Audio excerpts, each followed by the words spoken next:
Hello, everybody, wherever you may be around the world. Welcome to the Shack. My name's Larry. My call sign is Kilo 7 Hotel November. It's Ham Radio Live. Please subscribe. We don't monetize the channel. Not going to find any commercials here. That means you can watch the whole thing without hitting the skip ad button. How's that sound? Yeah, I don't do it to be mean to other podcasters. I do it because I hate watching commercials during YouTube shows, you know? It's just insane to me. Anyway, welcome show. It's a big show today. Lots of stuff going on. Welcome to you.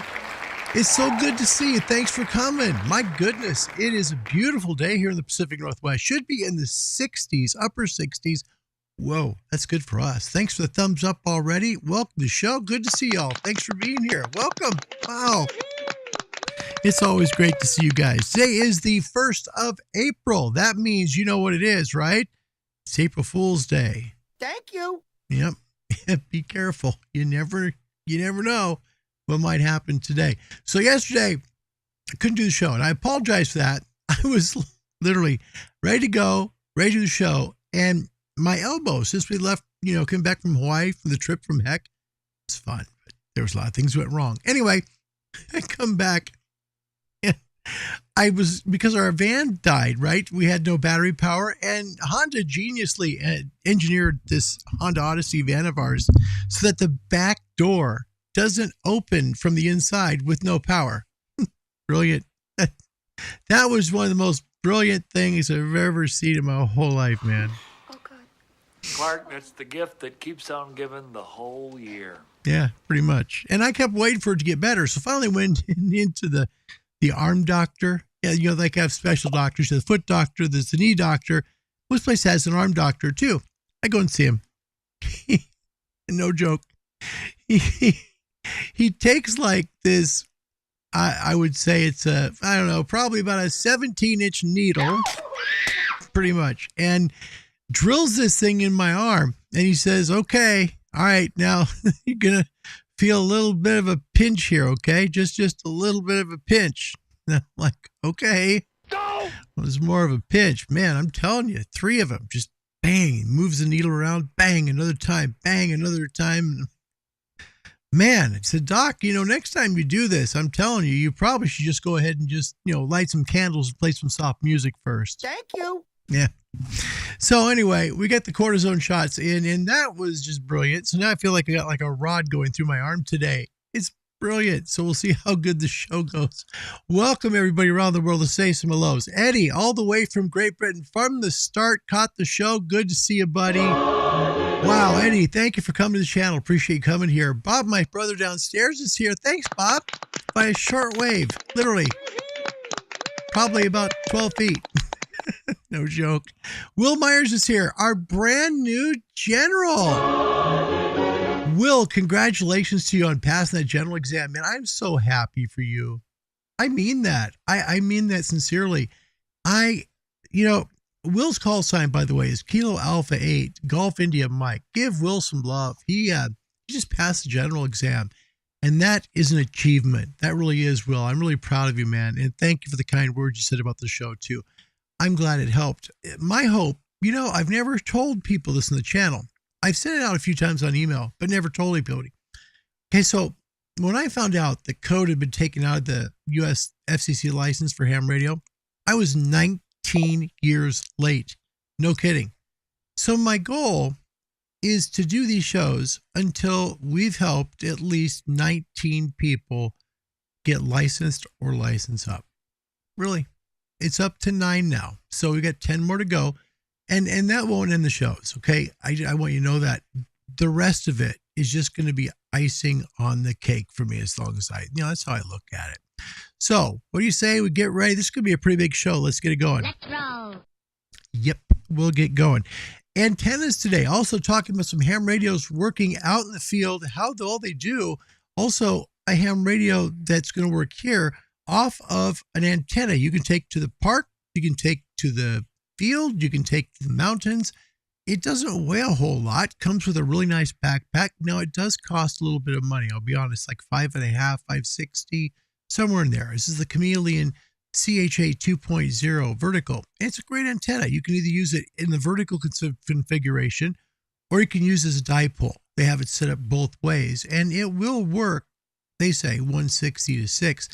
I think more like 80 to 6 really. But, use a tuner, 80 to 6 on the dipole. You can tune 40 to 6 for sure on the vertical. Just add some more ground radials. Okay, that's important. By the way, ground radials, little tip that I read this week was pretty cool. It's actually really, really interesting. It talked about building vertical antennas, right? And you get your ground radials out and then you test for SWR. It's what we do, right? And you get a great SWR. And like, man, that's great. 1.08 to 1. Brilliant. Ready to go. There's still one more thing though. Did you know by adding more and more ground radials, now there's a limit. I mean, you don't want to add like 9,000 ground radials. But, let's say you go and you say, okay, if I put 32 ground radials down at, say, an eighth of a wave, okay, of the lowest frequency I want to work. Say you want to work 40, okay, you build 32 of them. You put them down on the ground. And some antenna manufacturers will tell you if you use bare copper and bury it, it'll work better than using shielded copper on the ground. That's probably true, because the copper is conducting right in the soil. Makes sense.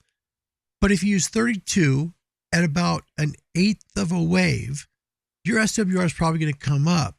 But here's what you get in return. You get gain. You can get up to like 3 or 4 dB of gain. That's tremendous. It really is. So don't let SWR be the only thing you're looking at when you're building any antenna. Think about the gain you're going to get too. Okay. When you're adding more ground radials to any vertical, you're going to get more gain out of it. Sure, you have a great SWR to begin with, but even if it raises up, you're going to get more gain out there for people to hear you than you would without it. A great example of this is the antenna that we're using today. Okay. The antenna we're using today is the Chameleon MPass, well, it's called the CHA, actually, the CHA 2.0 vertical. It's essentially 17.3 feet, comes in 2 sections, has this great aluminum mill whip that has these like bungee cords built into it. You can't build it wrong because it really comes almost assembled. You just take each piece, and I can use one arm here, so bear with me. You kind of unfold each piece as it goes, and then you have one side of it. Then you build the smaller part. You connect all of those. You screw the 2 ends together. You put it up, to the ballon that's at the bottom. Stake it in the ground. It doesn't really need any guy wires unless you're really windy. Then you want to guy it down. You do. But I mean, mine's worked at 25 mile per hour winds. It leans, but it doesn't break, and there's no problem with it. But when I added more ground radials to it, I did find the gain increased tremendously, truly. I mean, it comes with one ground counterpoise. And if you add multiples, like right now I'm running 8 on it that are about 25 feet long, and the gain is increased tremendously on the RX side. So if you're getting it on the RX side, you can be sure your TX is coming in pretty good as well. Let's say some hellos again. Lots of folks here. James is here. Back in a few. Station manager needs a walk. That is the dog, by the way. Jim is calling from the UK. His call sign is Mike 7 Bravo X-Ray Tango. It is truly a pleasure to have you. Thank you for being here. It's always good to see you, James, and the station manager too. We love you both. Adesh is here from Trinidad. Well, my goodness, Adesh, thank you for coming. It's always a pleasure when you come, man. That hurts. It's always a pleasure when you come. We're using the right arm today, I think. Eddie says, why do some manufacturers recommend that the radial ends are insulated? It goes, I think, on testing. They've tested the antenna, and they've tested it without insulated ends, and they've tested it with. They've found it to be much more effective if you insulate the ends. Now, on a dipole, you definitely want insulated ends. No doubt about it. You do. On a vertical, ground radials, no, not really. I mean, just you stick the wire in the ground or put on top of the ground. Eventually, nature takes its course. Believe it or not, this is no lie. Ground radials eventually, they just sink right down. No worries. You're not going to get caught in the lawnmower. If you're worried about it, use some ground staples. Get them at Home Depot. They're like, or a home improvement store. About $12-15 for a set of 300. Staple them down, and literally within a month or so, you can't even see them. Grass has grown over the top of them, so not bad. Hey, Tom is here. Good to see you, buddy. My goodness, all the way from Bahrain. He's waiting to catch a flight. Oh, my goodness. Cheers 73 to you too, my friend. Tom's call sign, Alpha Echo 1, Tom Papa. We call him Tom Papa here. In Bahrain, he's Alpha 92 Golf Whiskey. It's a pleasure to have you here today, Tom. Today's first day, we're going to be adding some pretty cool stuff. I think it's important.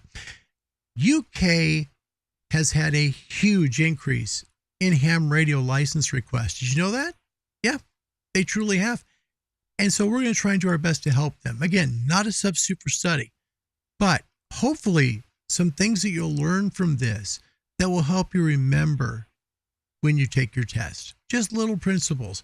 Again, layman's terms, not getting super technical. Things that you go in, you see it on the test, you go, okay, I remember that. That's why it works that way. Now, I'm going to be really upfront with you. The UK test and the US test are vastly different. They're vastly different. The UK test will get into things like wood chop, drill bits, using drills. So like, that's what they do. Why is eye protection necessary when using a drill? Seriously. But that's the test. You have to learn it. That's the way it is. So I'm going to show you the answers that I came up with. And before we go any further with that, I do want to give some credit, because credit is due when people do hard work by putting things on the internet. I believe that sincerely. So I do want to thank some folks. By the way, for Thor, the woofing filter is definitely going to have to be installed today. There's a radio on the way. I was like stuck between doing the show now or waiting for the UPS truck to deliver the Kenwood. I thought, no, let's do the show. So big credit starting out with for Peter, his call sign, Mike Oscar 7 Whiskey November, as well as Ben. And Ben's call sign is Mike Oscar November Bravo Alpha. Both of these guys put together an internet site that you can take practice tests in the UK on. It's called Radio Tutor. Radio Tutor Limited is a free YouTube. Man, my mind went blank. I know I want to say and I can't say it. It's a free website. Basically, you can go take the full exam or take practice pieces 10 at a time. It's very easy. You can find it. Just search Radio Tutor Limited in the UK and you'll find it. It's a great way to study for your ham radio license. We'll get into that today, as well as the technician exam. Plus, show a ham radio operator from the channel that's working in the mountains. Did you know if you bring a radio antenna similar to the Chameleon here and you bring it to elevation, let's say you live around sea level, right? Which is fine. It's great. But let's say you want to take your radio on the road. You've got a battery and you can use something as small as like I did in Hawaii, the Bioenno. Not that expensive. Keep it charged. Bring it with you. Use that as your battery source. Then just go have fun. Put the antenna up maybe 3,000 or 4,000 feet in elevation. You'll find your radio works so much better because you're at elevation. That elevation makes a humongous difference. We're going to show that today on the show as well. Welcome to the show. Happy April 1st, everybody. Okay, let's start first in the U.S. on the technician, and then we'll go to the UK test. Their opening test is called the foundation license, okay? So let's start first in the U.S. First question on the technician for the U.S. test. What type of switch is represented by component 3 in figure T2? Excuse me, guys, little drink there. Component 3 is a single pole, single throw switch. It's basically just you turn it on, you turn it off. It doesn't have a third setting to it. On, off, period. That's it. So when you see number 3, that is a single pole, single throw switch. Now in the middle there, we did this the other day. Okay, I mentioned number 4, which is a transformer. Looks like a Pop-Tart to me. That's how I remembered it on the test. Have you ever seen the inside of a toaster before? Look at it. It looks like 2 Pop-Tarts in a toaster. I swear it does. And that's how I remembered on the test. That's one of the tricks I used to remember that on the test. If I got it, I knew Transformer. Looks like Pop-Tarts in a toaster. Just remember that, okay? Now, the serious folks in ham radio can frown on that and say, well, that's not technical enough. But to be honest, some of us aren't as smart as you. And that's just how we have to learn. That may be a way to help you, okay? All right. You've got power at number 1. You've got a capacitor at number 6. You got a resistor at number 7. You've got a potentiometer, which is a variable resistor at number 9. You've got that light emitting diode there at 8, a whole bunch of grounds and a partridge in a pear tree. Next question on the technician here in the U.S. And we'll get to the stuff that Gunter does here at 30 minutes into the show. What is component 6 in figure T2? So same exact schematic, okay? But just a different component. Component 6 is a capacitor. Remember, we just talked about that. That's a capacitor. So when you see that line with that little C is your dead giveaway capacitor. All right? Something to remember when you take the test. John is here. Great to see you, John. It is a joy. Thanks for coming, mate. You know what I'm looking forward to doing? I'm glad you're here, John. We're going to do general tomorrow. Okay, we're gonna focus on general.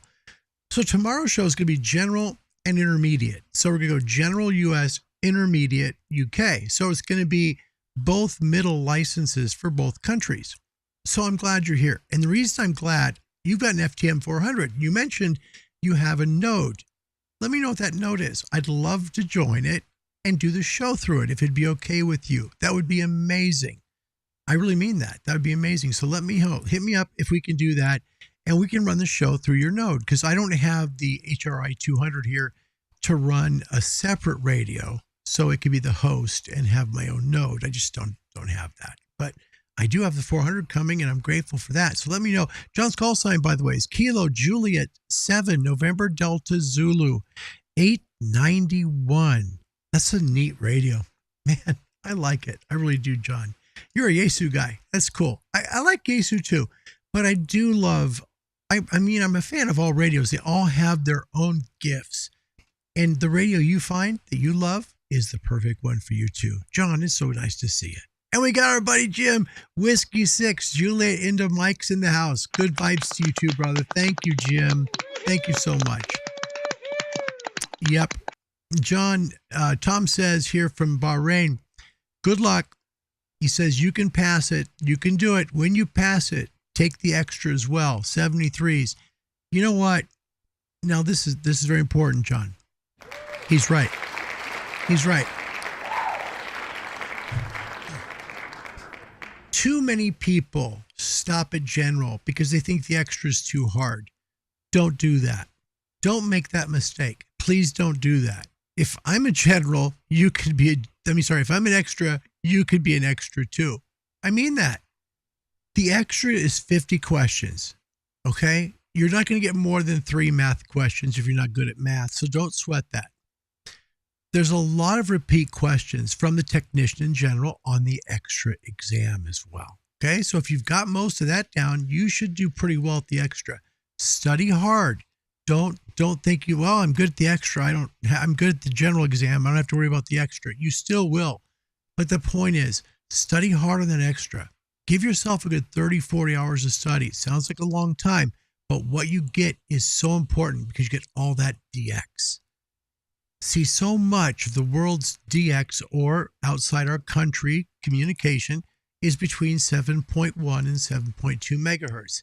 As a general, you stop at 7.178. You only have 7.178 to 7.2, 22 kilohertz of it. You can get the rest. You can, man. Try it. Seriously, give it a shot. If you don't pass the first time, don't let it get you down. I was told by a VEC that we've had generals who've tried 4 and 5 times to get the extra until they finally did. You'll get it. And when you do, you're going to feel so happy, man. Don't stop at general. But congratulations on getting that. That's pretty darn sweet. Man, I'm proud of you. I think it's wonderful. Anders is here. Check this out. Hello, Larry. Today was great weather here, like summer. How's the weather over there? You know, it's beautiful. We're about 68 degrees. And, here's my problem, Anders. I have one arm, really, and the 1848's in the backyard, and it was destroyed after the ice storm. Literally, it was hurt really bad after the guy tried to help me install it, to tune it, but then the ice storm just tore it up. So I'm literally rebuilding it from start. Well, I've got it ready to do that. Everything's set, but I've got one arm, and it's like, for 3 more days or so, it's going to feel this way, but it's going to get better every day. So we'll get there. But man, it's tough not to work on it. That's so much. And John, you're very welcome. Get it. You'll do fine. You will. You're going to get that general.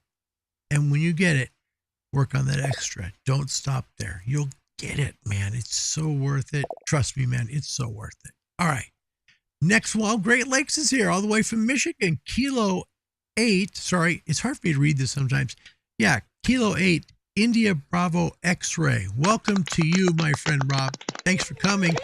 And Will, question about taking the extra. As you know, I just passed a general. Yes, you, sir, did, sir. As you know, I just passed general. Do you recommend operating as a general for a while before going for the extra? I recommend that you go for the extra right away. Right away. Yep. And there's a reason. Because you're going to be already using the radio with general privileges, right? You're already using it. So keep learning by using your rig, but study for the next test because you'll get there and you'll have a little more practical knowledge using the radio. You now have the benefit of not only having frequencies you can use much more than you had as a technician, but you also have that experience. That helps greatly on that test. It really does. I would recommend starting right away. Dave from Temecula, check that out. 90 degrees in Southern California. Thank you. No kidding, man. Dave, welcome to the show. Wow, Dave's call sign, Whiskey 6, Charlie Radio Tango. Dave, it's always a pleasure to see you, brother. You know that. Thank you for being here. All right, we got to hurry. Next on the technician in the U.S., reads, when using tactical identifiers such as race headquarters during a community service net operation, how often must your station transmit the station's FCC assigned call sign? In layman's terms, what this means is no matter what, how often should you be using your call sign during a QSO? That's really it. You're making a contact. How often is it necessary to use your call sign? The answer is at the end of each communication and every 10 minutes during it. Okay, so while you're in the communication, make sure you're using your call sign every 10 minutes. And then at the end, identify your call sign. And that's it. You can usually say, for example, let's say you're talking to K1ABC. You usually would say 73's K1ABC. This is K7HN. All the best. Thanks. That's it. You have given your call sign. It's the end of the transmission. Works that simple. Okay. Next question on the technician in the U.S. reads, what, if any, are the restrictions concerning transmission of language that may be considered indecent or obscene? Uh-oh. Sounds like we might be just, talking about, 80 meters at times, 75, right? We've all heard it. Okay. Any such language is prohibited. Any indecent or obscene language should never be in ham radio, period, the end. If you're in a bad mood, you're talking to somebody and you don't want to deal with them anymore, turn the radio off, give your call sign, shut it off. Don't get involved. If somebody starts swearing you out, say 73 with your call sign and move frequencies or turn it off. Just don't even get involved with it. You're doing the right thing. The other person isn't. And you don't know who's listening, okay? Somebody could be listening from the volunteer, organizations that listen. And there are people out there that are associated through our volunteer examiners who do monitor the frequencies. By the way, if you'd like to get into ham radio, we kept that down there for a reason. Contact www.arrl.org. That's the American Radio Relay League. They're here in the U.S., and even if you're not in the U.S., they can help you find a ham radio club near you to get you into ham radio. Okay, that's www.arrl.org if you'd like to contact the show. Simple. just hit us up on email, cqhamradiolive@gmail.com. That's cqhamradiolive@gmail.com. All right, next question on the technician. We're going to go over to the UK test, okay? Next question, and the last one today on the technician, which is the first level license for the United States. And this is an interesting one because, this one doesn't pop up as much on the test, but it's important because they use this term a lot on the test. ITU. According to the ITU, or what does the ITU say? Well, what the heck is the ITU anyway? The ITU is the United Nations Agency for Information and Communication Technology Issues. Really what they do is they help coordinate radio frequencies and television frequencies around the world. That's what they do.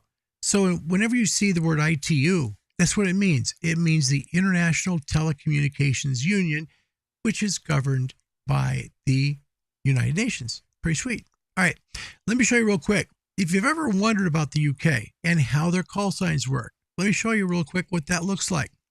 This is the first time we're going into UK test stuff, and this will be a good primer for folks who are in the United Kingdom. And my voice needed that. Thank you. All right, call sign initial characters. Mic 7, currently using, formerly issued were Mic 3 and Mic 6. Those are foundation level licenses. So when you get your license in the UK, you're going to get an M7 call. That's what it means, okay? If you are an intermediate, you're going to get a call that's a number 2 with any number and a 0, okay? That's what you're going to get today. There used to be a 2, any number, and a 1. They've moved that to 2, any number, and a 0, okay, for intermediate. And if you're a full, meaning the top license in the United Kingdom, you'd be M0, okay? Now look at all the ones that formerly were there.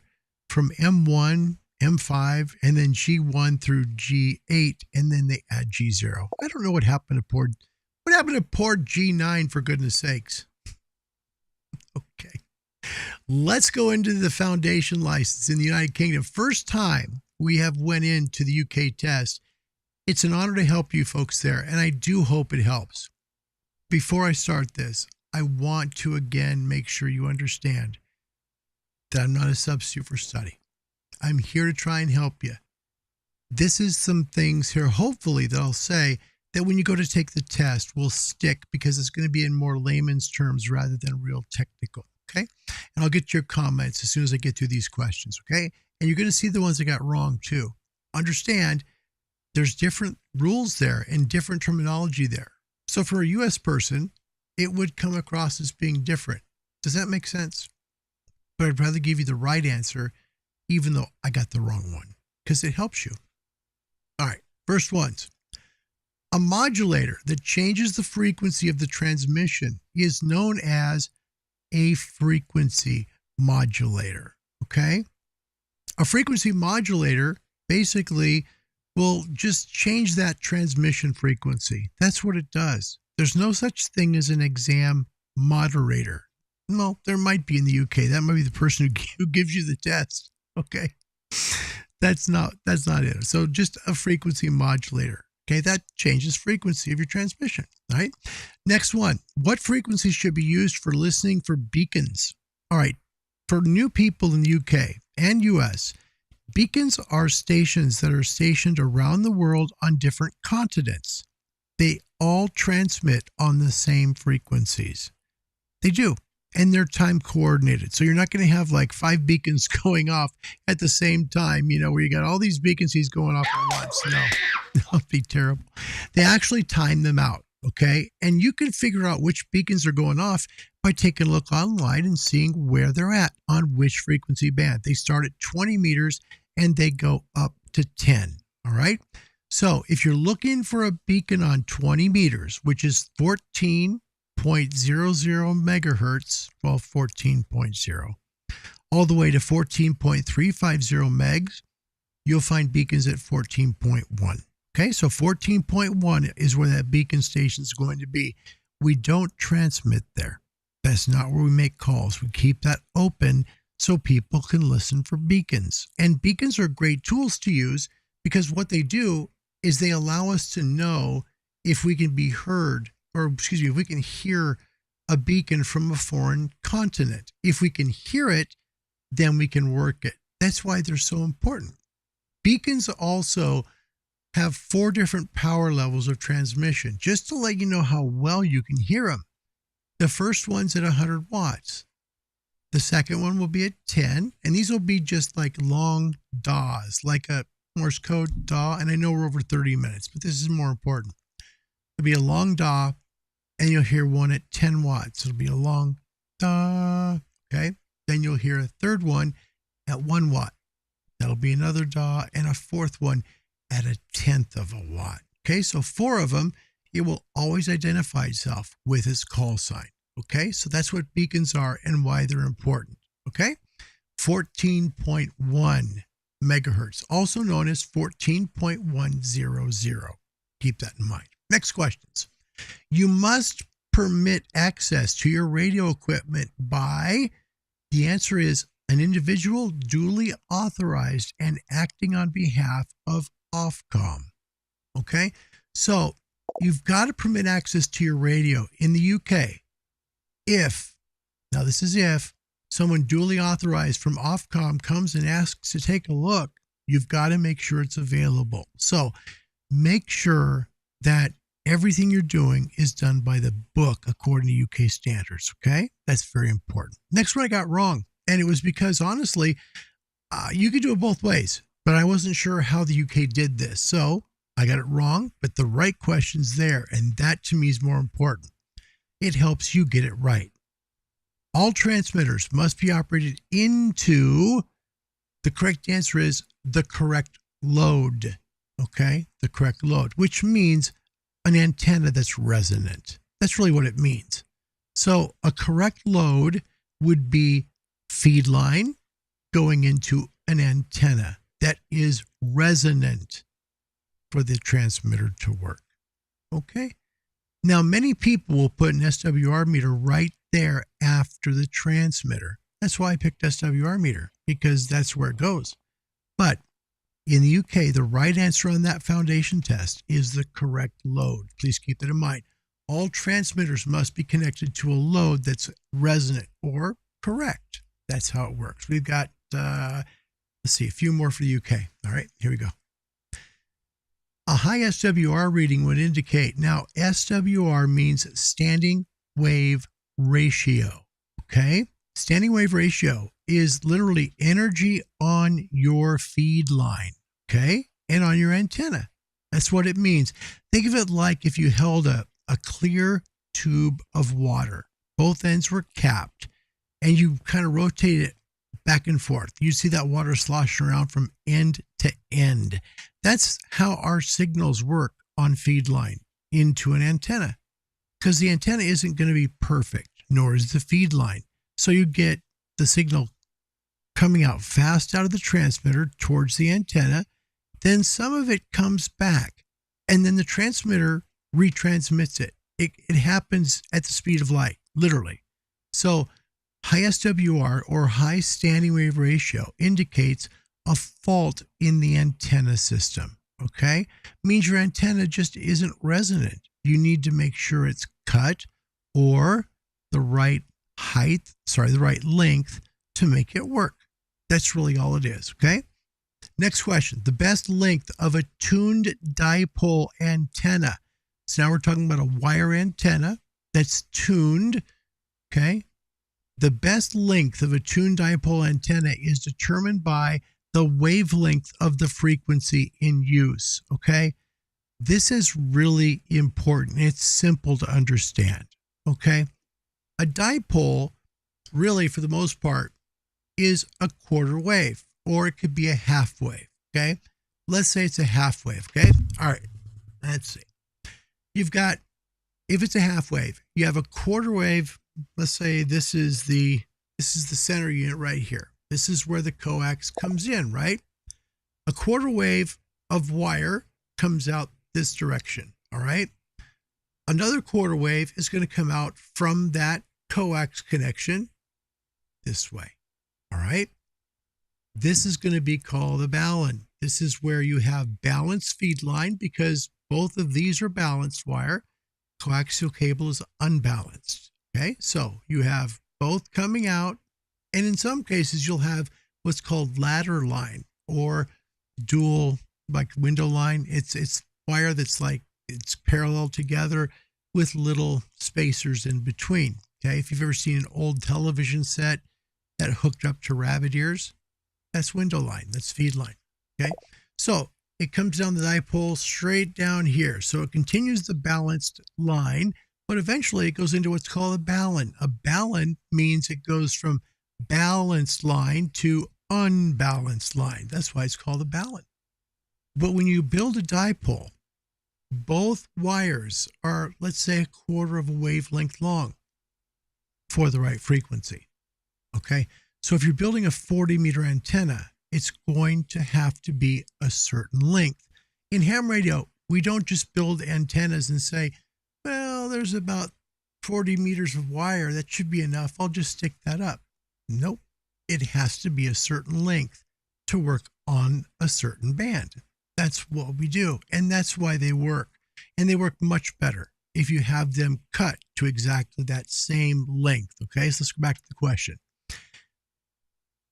Best length for a tuned dipole is determined by the wavelength of the frequency in use. So make sure if you're building a mono band or what's known as a single band dipole, that dipole is cut for the right wavelength.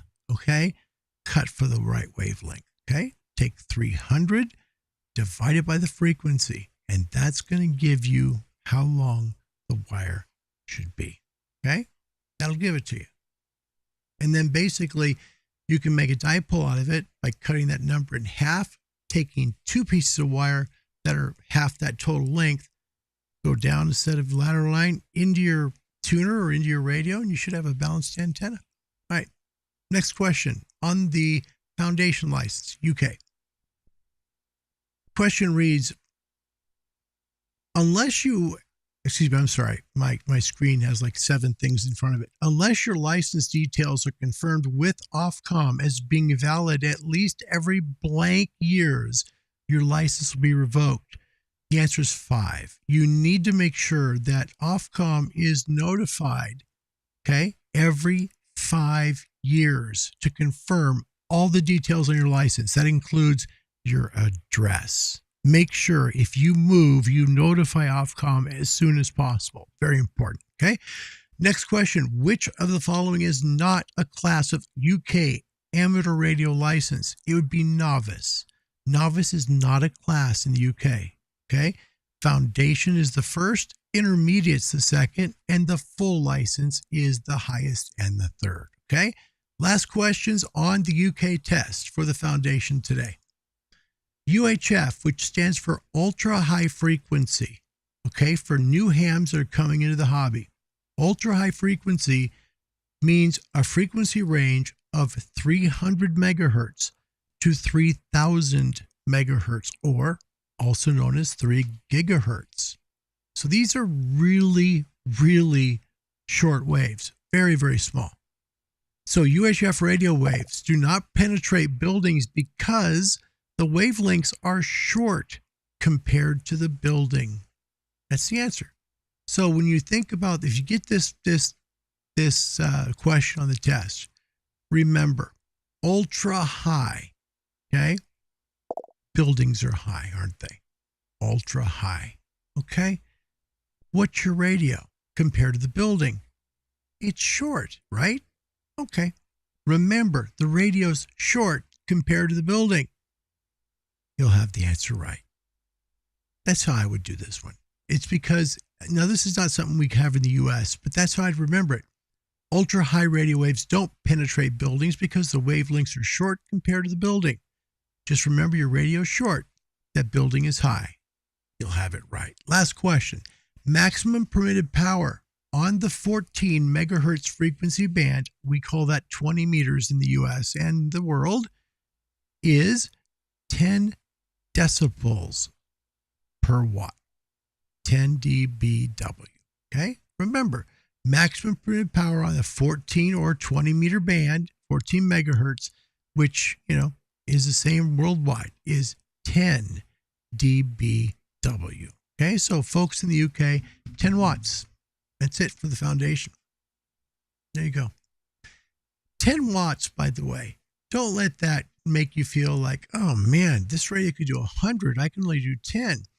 I've worked coast to coast in the US on 10. I've worked from Oregon, where I live in the Northwest, all the way to Maui on 10 watts. That's 2,500 miles away in the ocean. You can do a lot with 10 watts, especially in the UK. Man, you can get calls all through Europe. You probably can get it all the way into possibly, I would say, the western part of Asia, possibly the Middle East, and maybe North Africa. No joke. Your location there is really good because the first signal that comes up is going to hit the ionosphere and most likely bounce over water, which reflects it quickly and high and with strength because salt water helps reflect signals. All right. That's it for today. We'll get back tomorrow to the intermediate and general class tests on both the Great Britain and U.S. tests. Will hopefully help you out. Okay. Wow. A lot of folks are here. Let me get to you here. Anders, thank you so much. We're getting there. Russia in the house. That's our friend. Let me get back. Gotta remember. Give me a second. Nicola is back in the house. My goodness. Welcome back, buddy. Good to see you all the way in Russia. His call sign, Romeo 7, Delta November. It's great to see you. Tom, look at that. Speaking Russian. I wish I could do that, man. That's awesome. Good for you, brother. Greg is here. Operating right on the bands should not be out of fear of being held accountable and penalized if we do wrong. We should operate right because it is the right thing to do, and we want to do it. Greg, that's the comment of the show. That really is. That's the comment of the show. Thank you. Thank you, Greg. All the way from the UK.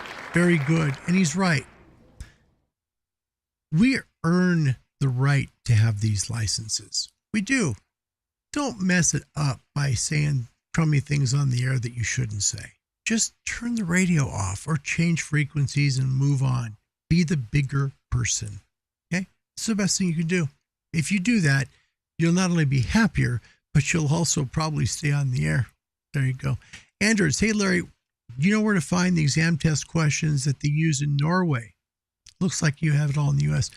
I'll look for you, Anders. I'll see if I can find something. I did find something for UK that's usable, and we'll keep using both the foundation, the intermediate, and we can go to full. We'll do full. If folks in the UK want to do full, we'll add it to the Friday show, which is Extra Fridays. We'll just do extra. We'll call it Extra Full Fridays. How about that? We'll do that. Extra Full Friday. That's funny. Oh, man. Greg, Anders, it's not likely that Norway releases a question pool to be memorized as they do in the U.S.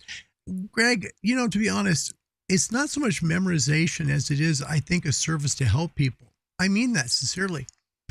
You have to really go into ham radio, courses here. I did. I went into a place called Ham Test Online. Helped me tremendously. I mean, I paid money for each level.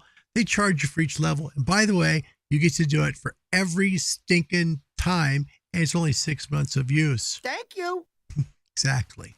So with that said, you can't memorize it, but it is there to help you. And it helps us here to help you to pass the test.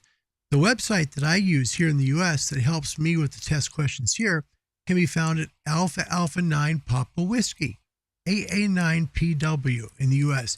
Also brilliant for Morse code, which we are going to do. I promise. We're going to get into Morse code here. We will. It's just that so many of these things popped up real quick and are so important. We need to grab them first because I want to dive into Morse code rather than just dip our toes in the water a little bit. Okay. Canadian Maker Projects in the house. It's good to see you. Thanks for being here again. My gosh. Thank you. Thank you so much. I mean that. Speaking of Canada, John is here. John, welcome to the show. It's good to see you, buddy. Thank you so much. And Greg adds here, cutting a dipole for the right wavelength and assuming that it offers the best performance may be the correct answer in the UK test, but it is unfortunately not true. It is false.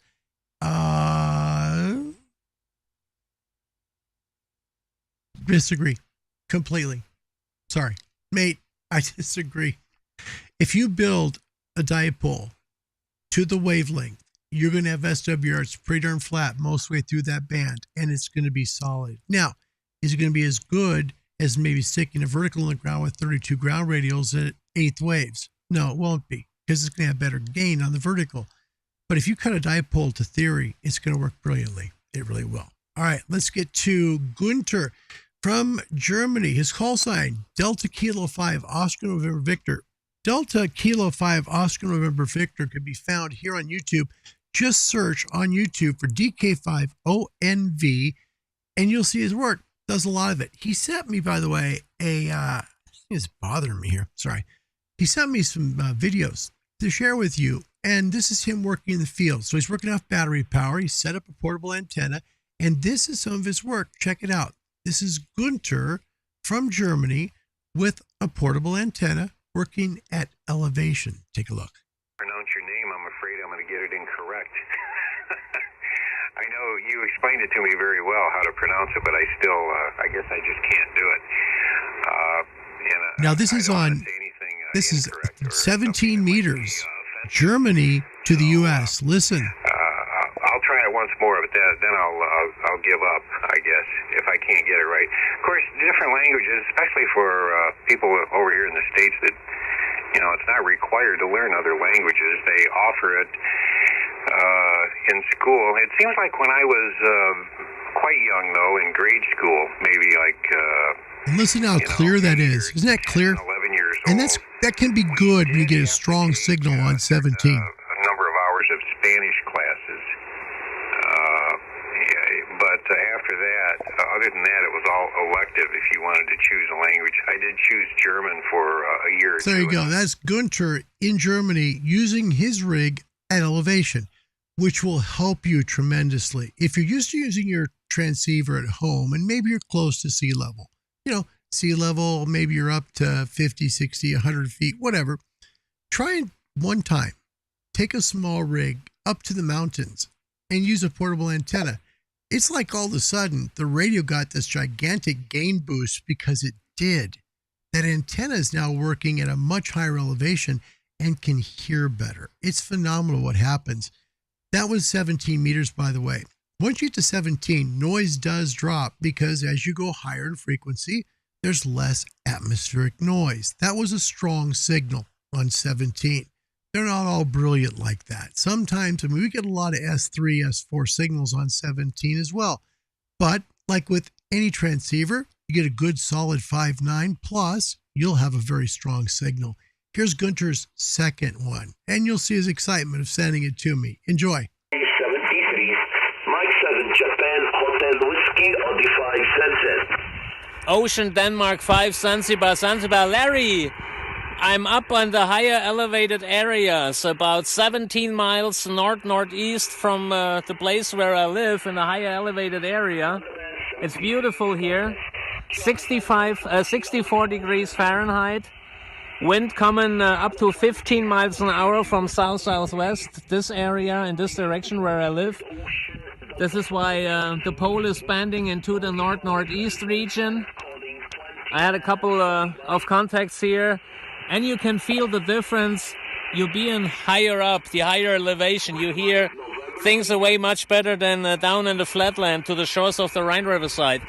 Okay, Larry, happy Monday. I'm listening to your message later on. DK5ONV/mountain bike portable. There you go. That's Gunter in Germany. If you'd like to contact the show, maybe you've got some work you've done in the field you'd like to share with us here, or you have a show question, maybe an exam question, feel free and hit me up on email. Email to the show, cqhamradiolive@gmail.com. That's cqhamradiolive@gmail.com. All right, let's take a look at the rig and we'll see if we can maybe make a hello to somebody. We're using the chameleon antenna. Again, this is one you would take out there on a hillside, at the seashore, someplace remote. Really a great antenna. I found this to be phenomenal. The last time we used this antenna, by the way, we used it on the show. Let me show you how far away it was that these worked. Now, these were two calls. The first one was this far. That was about 1,800 miles away. This is a 17-foot antenna that goes up in 3 minutes. That's no joke. The second one was this one. This one here was even farther, 2,200 miles away, all the way to Ontario.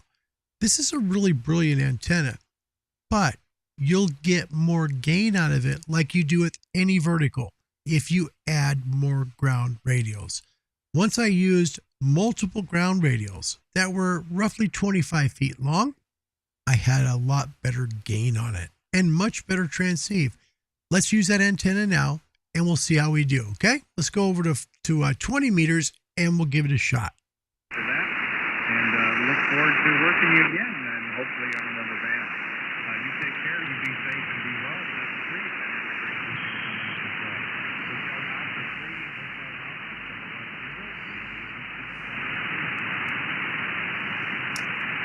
And this may be one of those times where it's good to wait. You know, patience, persistence equals payoff. Let's wait for the signal to get stronger because it will. Signals will ebb and flow. Let's listen.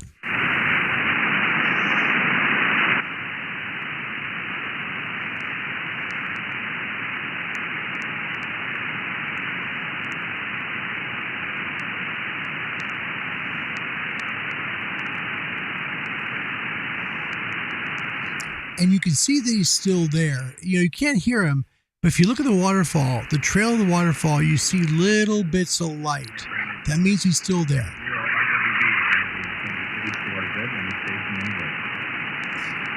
Kilo 7 Hotel November. Kilo Delta 1, Delta Tango. Good afternoon, Steve. How are you doing?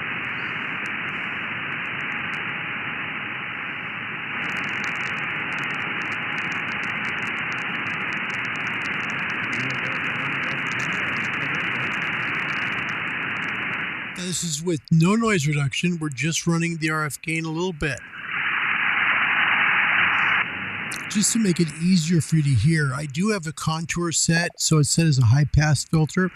I'm going to add a little DNR just to get some of the hash out, okay?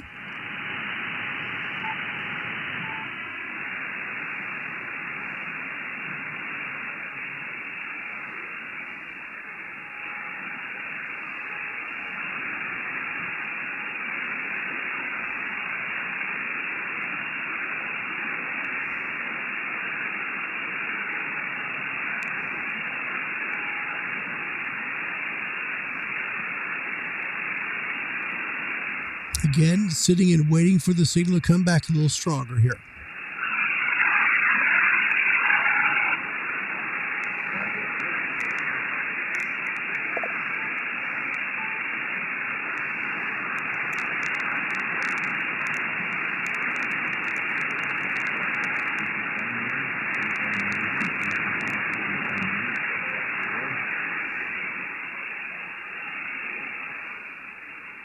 Too much can knock out the signal, see?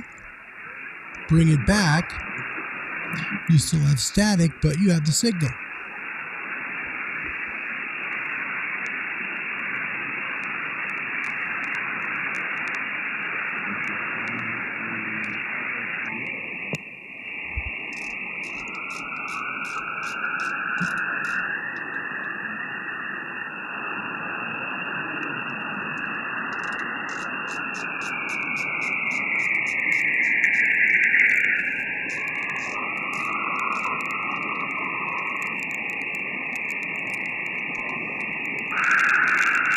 There comes a time when you can notch and contour together and help to tune in a little better.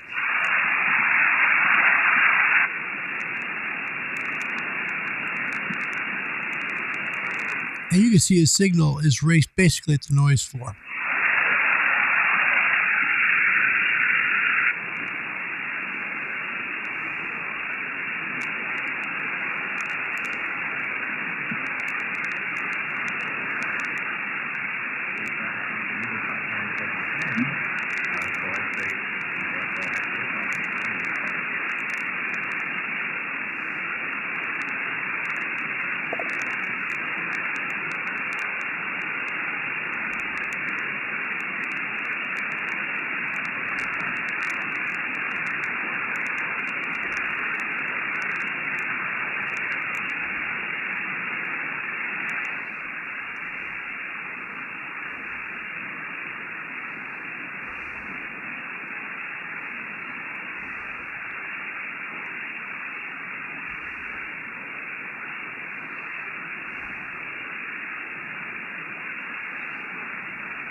Okay, let me just, I like to help here a little bit. Greg, any dipole is a doublet. That's why they're called doublets. So that's, I think we might be talking the same thing. I think so. I hope so. Yeah. Dipole antenna gain will increase as length increases to a certain extent. You can't throw 300 feet of wire up there and say that's 40 meters. You should just, it won't tune. So, I mean, I'm not trying to be disrespectful. I please don't take it that way. I'm not. There is theory involved, and getting a dipole the right length, that's the right way to do it. That's all. I'm just trying to say it's the right way to do it. He says there's version of longer dipole antennas that are better than your standard half-wave dipole that matches into 50 ohms. Yep, and there are tremendously long antennas, as we showed with Raleigh last week, that has one in New Zealand. Definitely, if you got the money and you can make a huge one. What I'm trying to say, Greg, and I think this is really important to probably clear up, because I think maybe you might be trying to, maybe we're just either not communicating right or what. You can't just take a random roll of wire, throw it up on your roof and say, I got a 40-meter antenna here. It doesn't work. It has to be at least a minimum cut, a minimum length of wire has to be used to make that work. Now, theory tells us the speed of light divided by frequency equals wavelength. 300 divided by whatever, 7.2, okay? That's going to be the length that you need to use to be resonant at 7.2 megahertz. It's just the way it works, man. So if you want to throw more wire up there to try and make, and this is why G5RVs are good, not only because of the length of the radiators, but the ladder line also makes an impact here too. They work together in that antenna. But just adding more wire to add more wire and expecting a lot more gain out of it is not the answer. And a good example of that is the ZS6 BKW out of South Africa. That antenna has radiators that are actually 12 feet shorter than a G5RV, but it has gain numbers of about 2 dB on 40 and 20 over the G5RV, yet it has shorter radiators. So cutting your dipole, what the UK test says, is exactly correct. It is absolutely correct. And to pass that test, that is the right answer. You have to do that. When we're talking about an antenna, okay, any antenna is cut to the right theory, okay? And I'm trying to find the right answer here because I just got thumbnails I'm looking at. So I don't want people to get the wrong answer in the UK because this is about teaching them the right answers and why. Here it is. And the US test says the same thing.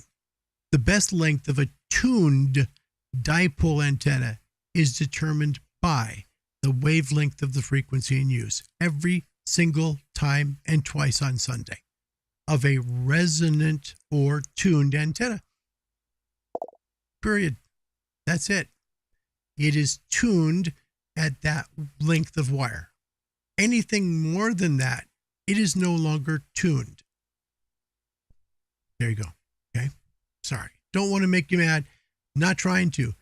But I also don't want to mislead folks in the UK who are trying to pass their tests. Okay. That test, to pass it, is not about memorizing answers. I didn't memorize 120 answers to pass all three in one day. I worked my rear end off, man. I worked really hard to. Okay. So when I say, what I'm saying here, I'm saying because this is what that test says. The best length of a tuned dipole antenna is determined by the wavelength of the frequency in use. And that's how antennas work, whether they're dipoles or verticals or directionals, every single time. Back to the rig. I guess there's a maritime net there. Nope. Hold on. Maybe it isn't. This might not be the maritime net there over here. Good. We'll see.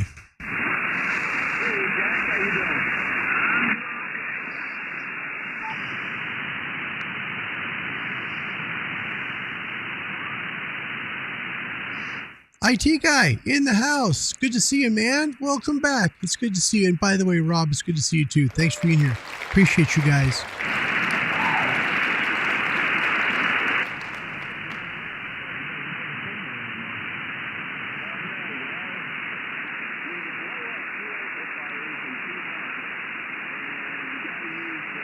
Now, let me give you a good example of the difference. This is on the Chameleon. Let me move to Callum's DX Commander, which is tuned for 20. Let's hear the difference. Here is the Chameleon.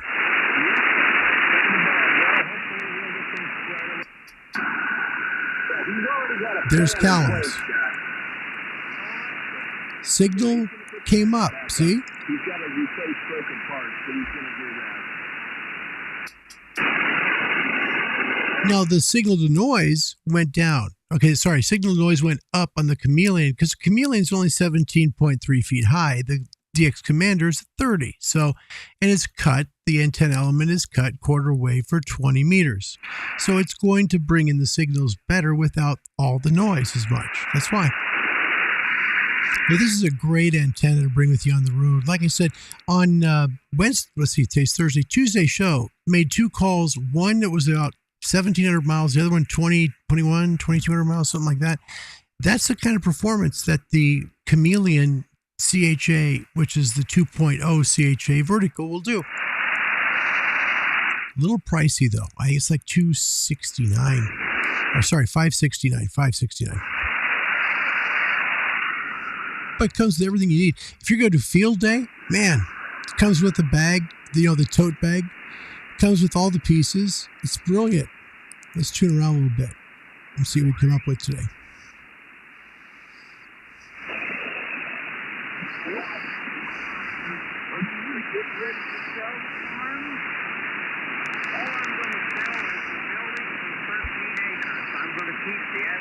I'm going to tune off frequency here. Hang on a second. And one thing I found with the Chameleon, I will say this up front.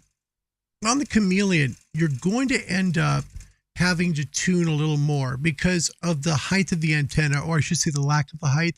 You're going to tune a little more to get better reception and better performance. So let's go back to the rig and we'll see now that we've tuned.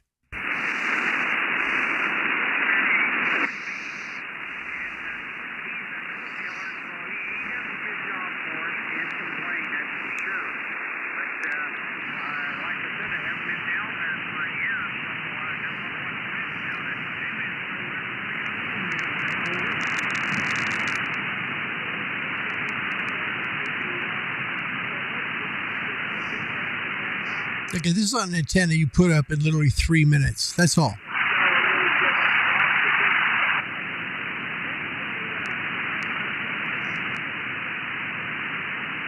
So we're not using DNR. We're using the contour as basically a high-pass filter. And we've got our bandwidth at 3 kilohertz. So we're running pretty raw here. We can tune down some of the noise, but we can make the call, I think.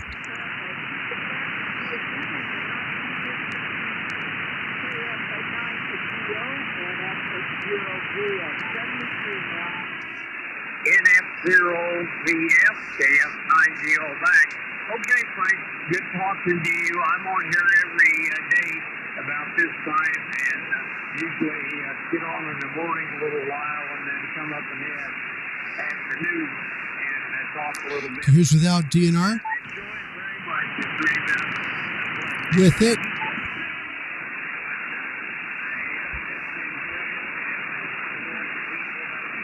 Without. With it.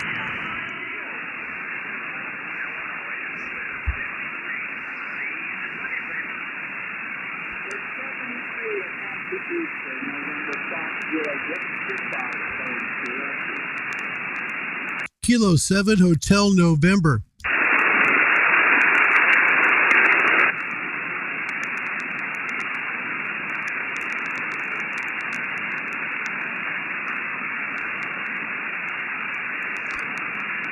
Kilo 7 Hotel November.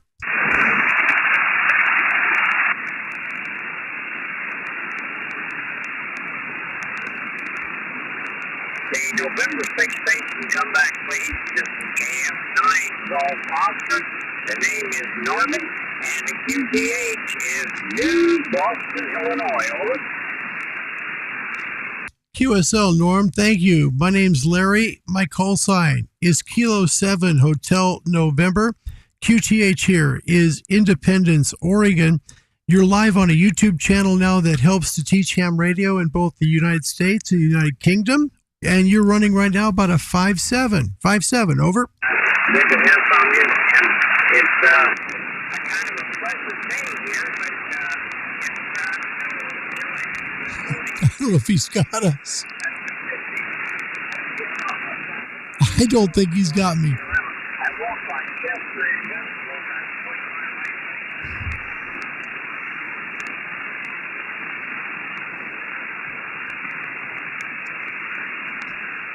Yeah, he does not have me.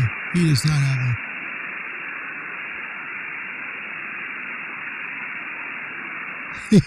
That was weird. The November station. Okay, come back to him.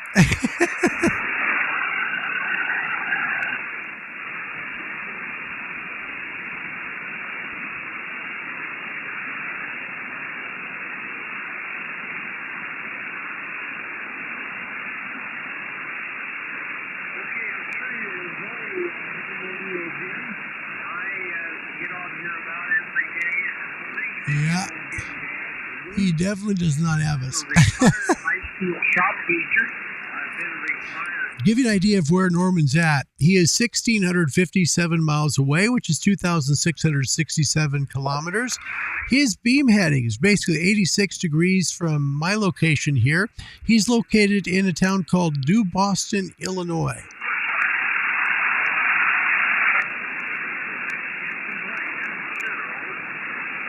Kilo 7 Hotel November.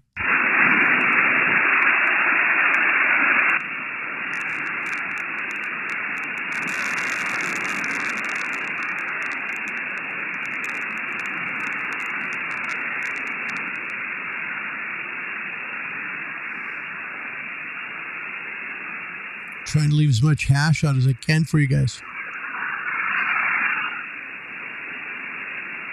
If he doesn't return anything here, we'll move. By the way, Gunter, welcome to the show. It's good to see you, buddy. Happy Easter to you too, my friend. Coming up here in a few days. Thanks for coming. Good work there. Saw you on the WhatsApp. Said put a few of your things on the show.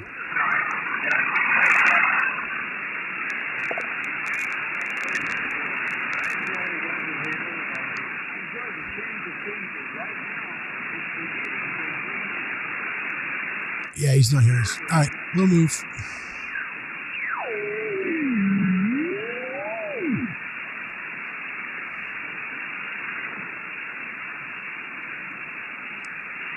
Now take a look at the screen. See how the screen just got? See that? Now watch when we tune again. This is why I say on this antenna, it's important to keep it tuned. Watch the pan adapter screen. See, there's a lot more showing on it now, and that's part of what I found with the Chameleon. It really does need, it needs a little more extra care when you tune it. That's all. But keep in mind, you're bringing this out in the field. You're going to use it up on a mountain. You're going to, parks on the air, soda, POTA, that kind of stuff. That's what you'll do. Hold on.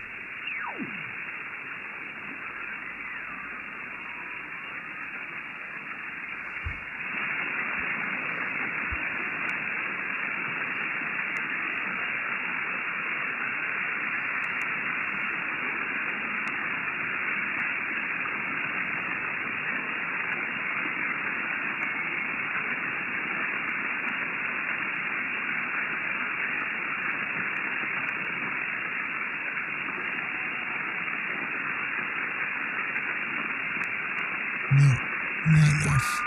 Just not quite enough. Let's move real quick. And we're moving quite a ways, and you'll notice, here we go. I need to get the mouse back on here. See, I took the mouse when I did the FTDX10, and I gave it with the radio, so it would help the guy out. And I miss that mouse. I really do. That poor mouse, I miss him.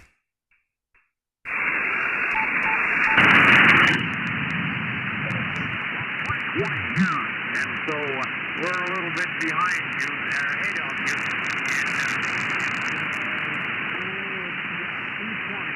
So we're getting on towards supper time. Over. Kilo 7 Hotel November.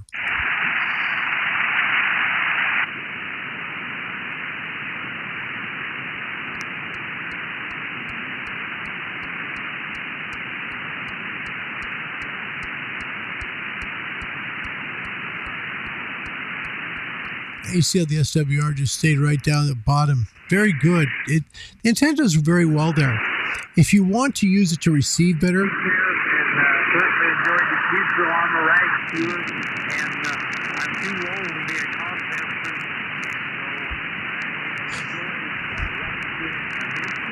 and I meet some of the greatest people in the world. So we'll catch you later on down the band. AF9CO to Boston, Illinois. It's clear. 53. Kilo 7 Hotel November.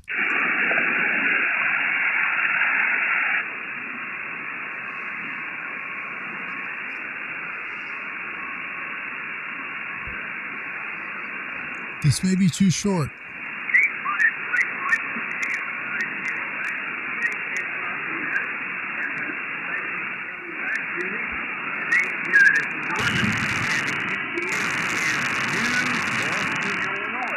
Little town on the Mississippi River, about 200 miles north of St. Louis. Over.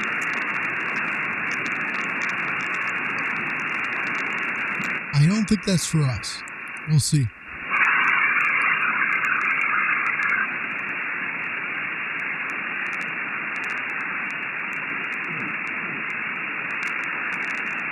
Okay, Ron, you're putting in a good thing. Yep. Now, the call sign is Kilo. Your Foxtrot calling T2. November Foxtrot Kilo 6.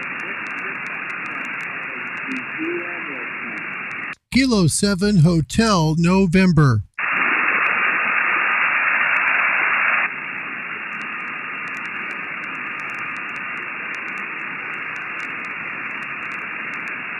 The 8 at Quebec Delta Station, try again.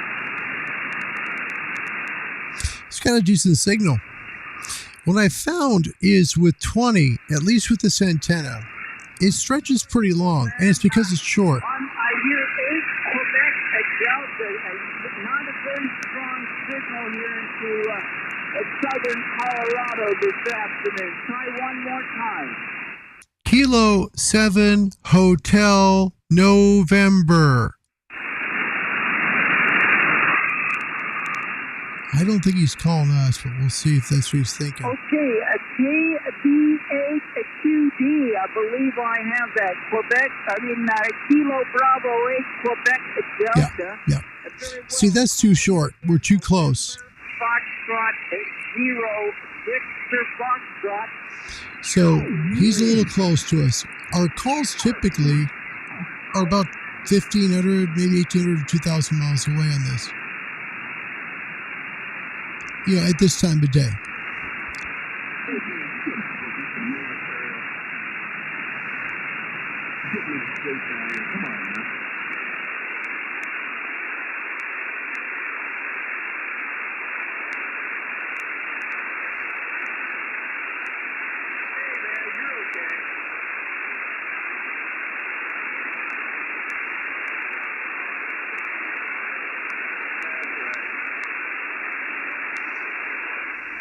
But it's very, very weak.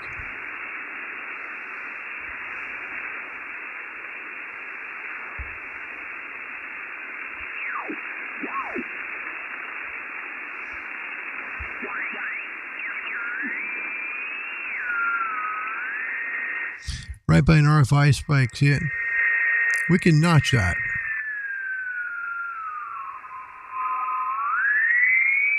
He's about right here.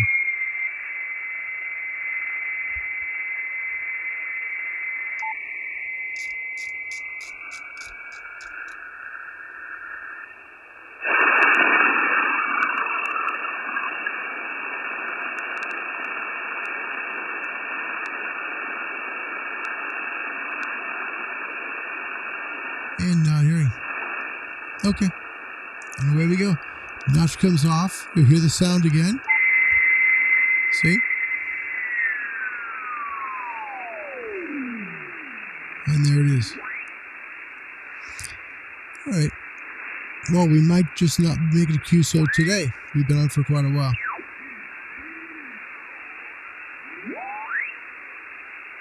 Been there. Been there. Haven't been here.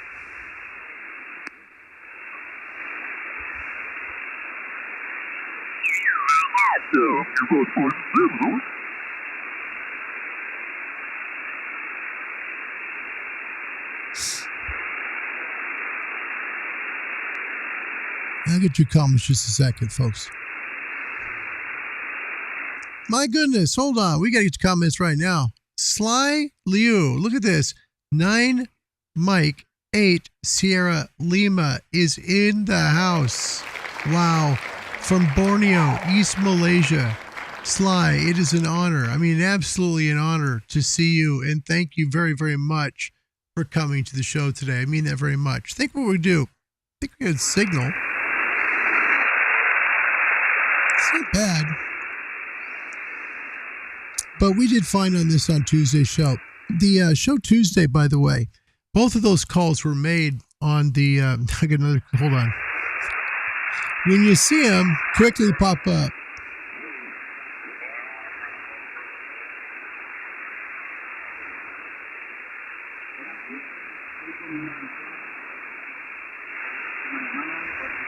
Second. I'm going to be back in the rig. It's great to see you, Sly. Thanks for being here. It is really nice.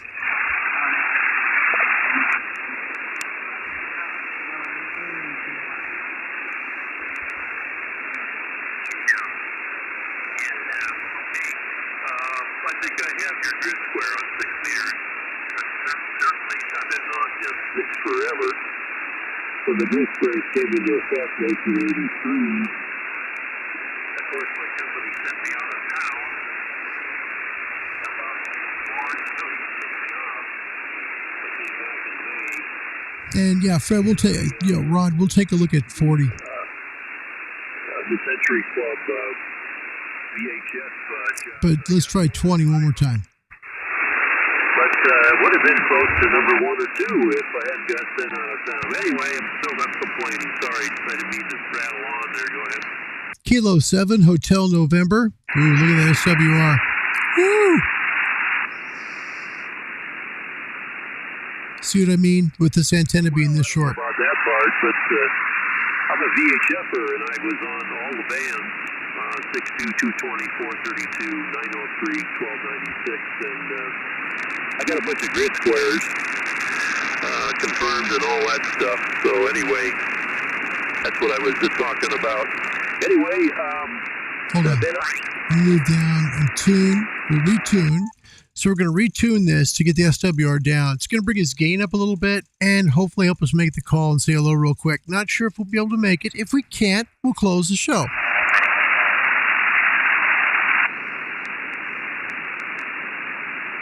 Again, this is the antenna we used on Friday's show.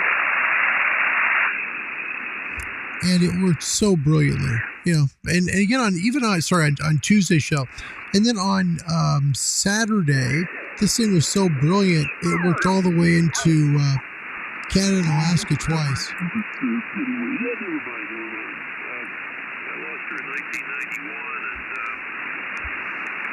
and anyway, but I was active and all that stuff, so I got on the radio a lot more, and made it through that time period. Got remarried in 1998, and I got a good one this time, over.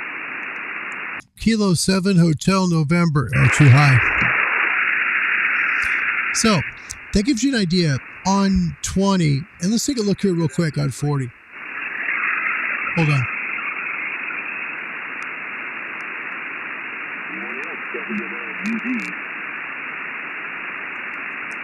Kilo 7, Hotel November. 31 DLF. Hold on. Yeah, that would be nice. Okay. He's in the middle of a conversation. Let's try 40. I don't think we're going to do well on 40 here, but we'll see. On this antenna. Just don't see it. I don't know if it'll even tune. Let's see. Yeah. Well, it is. Yeah, it sure is. Wow, how about that? It's tuning on 40. It's a good sign. It says it'll go 80. We'll see.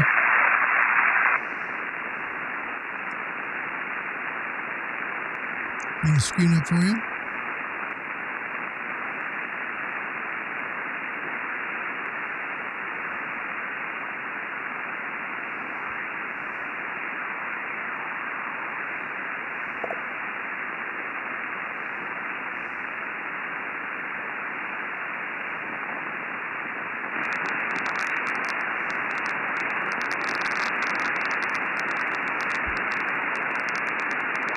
Yeah, that's good. I think we're fine. You know, we've done, like I say, we have done a lot of work on this antenna. Tuesday's show was when we did the two to Canada, the one to Montreal, the one to Thunder Bay. And then on Saturday at my nephew's house, we used this antenna, made two calls, one to Eastern Ontario, the other one to Southeast Ontario, and then one to Alaska. And they were like, this is the coolest thing ever. How does this thing work? How come you didn't tell us about this before, Uncle Larry? It's pretty cool. I like it. Bring it back. Bless their hearts. We'll see if ham radio's in their future. It'll be kind of fun, right? All right, let's get your final comments. We'll take a look and we'll say goodbye to everybody. Sly, by the way, thanks for being here. It's truly an honor you coming all the way from Borneo. Thank you. Thank you so much. Good Friday down here in the wee hours. Down here. Yep, Good Friday. Very special day. Indeed. Still don't eat red meat on Fridays. I just don't.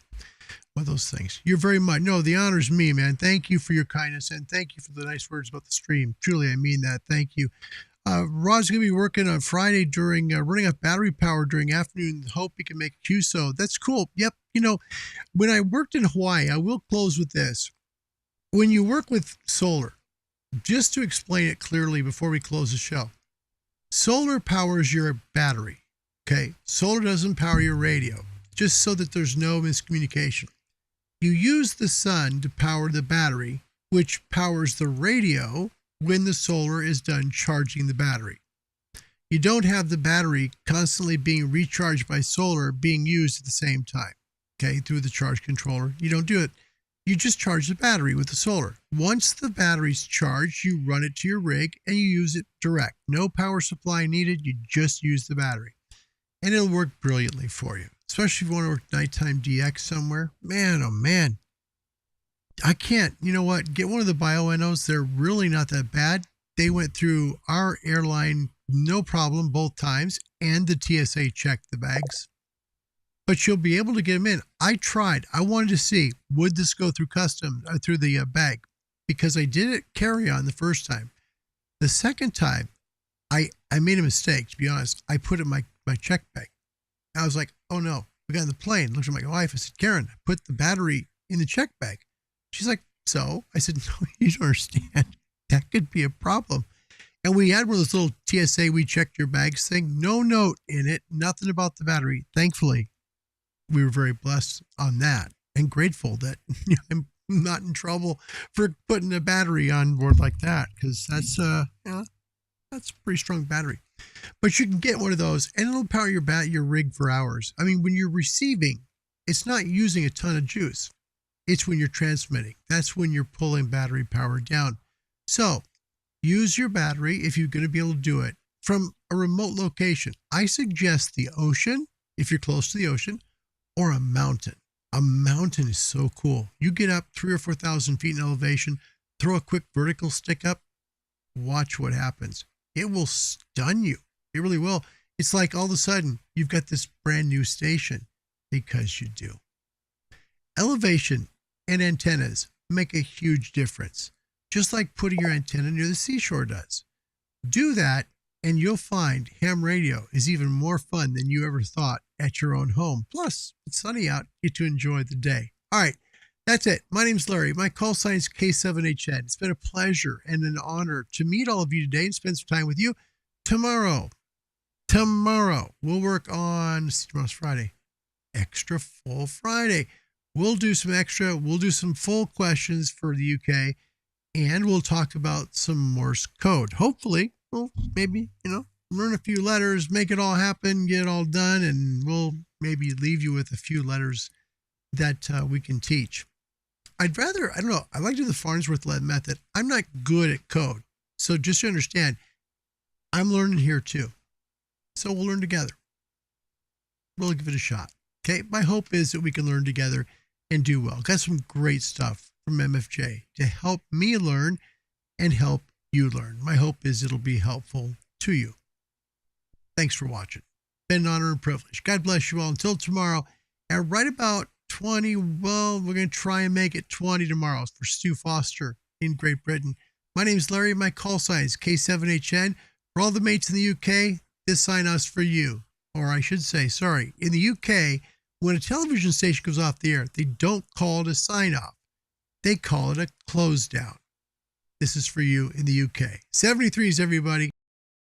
And that's it from BBC One for Saturday night. Hope you enjoyed the show. And just to let you know that as from midnight Sunday, instead of leaving you in the dark at close down, we'll be joining a brand new service, BBC News 24, for through the night coverage and reports from around the globe. In the meantime, we're heading for some shut-eye, but please join us again and enjoy the rest of the weekend. Good night.